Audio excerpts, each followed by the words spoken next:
Welcome to ECNTRADE Daily Video. Before we begin, it should be noted that any advice is of a general nature only and that your personal circumstances have not been taken into consideration.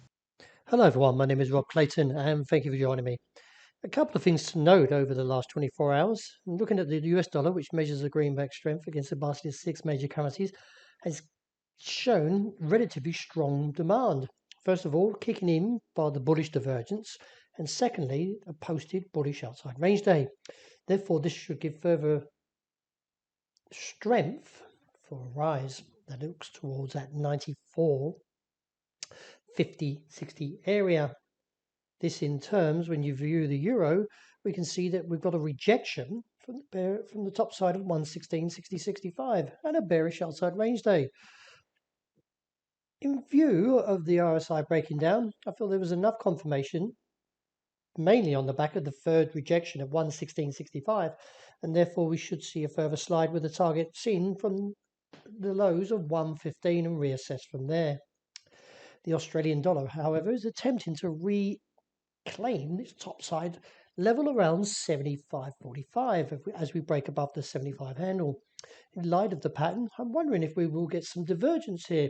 If the RSI does lag and the price does continue, then we may see a snap to the downside. Along with that, we've got a overheated or heat-in ADX, which could also add up to a possible snap towards that support level seen at 74.45, which is also viewed as a bearish trigger to reassess from there. The dollar yen is attempting to recover after the recent three dojis, which is known as a tri-star. Confirmation from 113.85 supports this bearish case, not quite confirming the RSI, and also keep an eye on that MACD as it breaks through the mid zero axis.